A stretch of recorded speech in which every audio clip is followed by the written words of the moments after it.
இங்க ஒருத்தர் தண்ணிய ஸ்ப்ரே பண்றாரு. அப்போ மனுஷங்க வாழ்ற உலகத்துல மழை பெய்யுது. உடனே மனுஷங்க எல்லாம் டான்ஸ் ஆட ஆரம்பிக்கிறாங்க. அப்போ ஒரு பெரியவர் மழையை வேகமா பெய்ய வைக்க சொல்றாரு.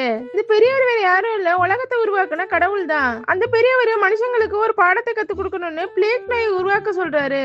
உடனே அந்த அசிஸ்டன்டும் பிளேக் நோய்க்கான விஷ பாட்டில எடுத்து மனுஷங்க மேல அடிக்கிறாரு. உடனே உலகம் ஃபுல்லா பிளேக் வந்துருது. ஸ்ப்ரே அடிச்ச கொஞ்ச நேரத்திலேயே உலகத்துல நிறைய மனுஷங்க செத்து போறாங்க. ஆனா அதை பத்தி கடவுள் கொஞ்சம் கூட கவலைப்பட மாட்டேங்கிறாரு.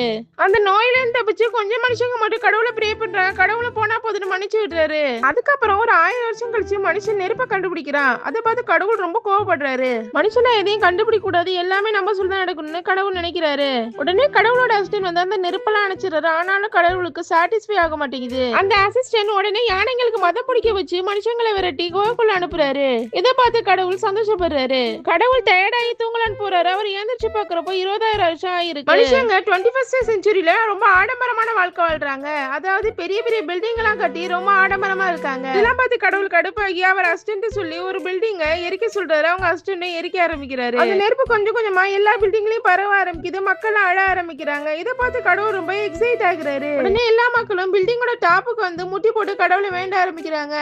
இதை பார்த்து கடவுளோட அசிஸ்டன்ட் மழை பெய்ய வைங்க, பாவம் மனுஷங்கன்னு சொல்றாங்க. ஆனா கடவுள் கோவப்படுறாரு. இந்த நேரத்துல மனுஷங்க ஃபயர் இன்ஜினை வர வச்சு நெருப்பு அணைக்கிறதுக்காக ட்ரை பண்றாங்க. பார்த்ததும் கடவுள் ஒரு பிளான போடுறாரு. மனுஷங்களை இன்னும் கொஞ்சம் பயமுறுத்த சூறாவளியை வர வைக்க சொல்றாரு. அடுத்து சூறாவளி காத்துல மனுஷங்களாம் பறக்க ஆரம்பிக்கிறாங்க.